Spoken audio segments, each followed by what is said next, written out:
பாசுரங்களின் விளக்கம். பாசுரம் 1.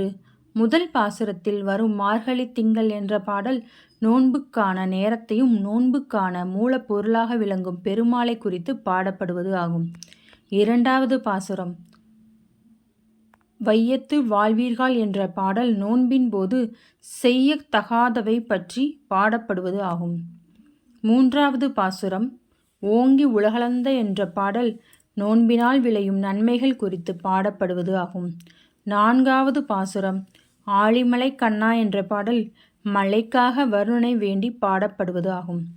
ஐந்தாவது பாசுரம் மாயனனு மண்ணு வடமதுரை என்ற பாடல் நோன்புக்கு ஏற்படக்கூடிய தடைகளை கண்ணனே நீக்க வல்லவன் என்று போற்றி பாடப்பட்டுள்ளது.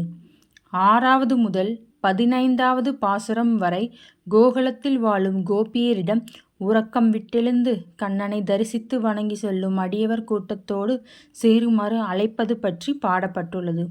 16வது பாசுரம் நாயகனாய் நின்ற என்ற பாடல் நந்தகோபர் மாளிகையில் உள்ள துவாரபாலகரை எழுப்பி உள்ளே செல்ல அனுமதி தர வேண்டும் என்பதை பற்றி பாடப்பட்டுள்ளது. 17வது பாசுரம் அம்பரமே என்ற பாடல் நந்தகோபர் யசோதா பிராட்டி கண்ணபிரான் பலராமன் என்ற நால்வரையும் விழித்தெழுமாறு வரிசையாக அவர்களை அழைப்பதை பற்றி பாடப்பட்டுள்ளது.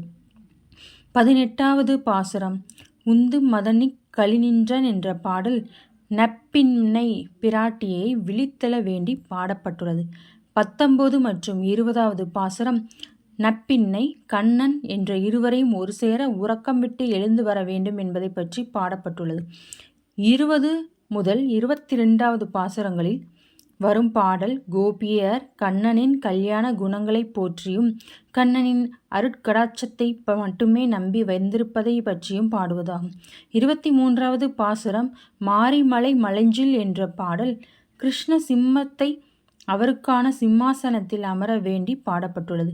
24வது பாசுரம் இவ்வுலகம் அளந்தாய் என்ற பாடல் அம்மையாய் பிரானுக்கு மங்களாசாசனம் செய்வது பற்றி பாடப்படுவதாகும்.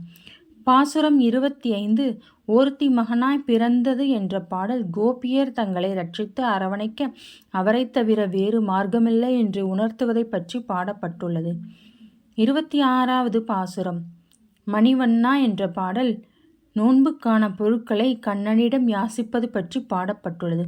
பாசுரம் 27 கூடாரை வெல்லும் என்ற பாடல் பாவை நோன்பு முடிந்ததும் கோபியர் தங்கள் வேண்டும் பரிசுகளை பட்டியலிடுவது பற்றி பாடப்பட்டது ஆகும். 28வது பாசுரம் கறவைகள் பின் சென்ற என்ற பாடல் கோபியர் தங்களது தாழ்மை கண்ணனின் மேன்மை அவருடனான பிரிக்க முடியாத உறவு தங்களது பாவ பலன்களை நீக்க கோருதல் ஆகியவை பற்றி பாடப்பட்டுள்ளதாகும். பாசுரம் 29 சிற்றஞ்சிறுகாலை என்ற பாடல் எந்நாளும் பிரியாதிருந்து கண்ணுக்கு திருச்சேவை செய்வதற்கு அருள வேண்டும் என்பதை பற்றி பாடப்பட்டுள்ளதாகும்.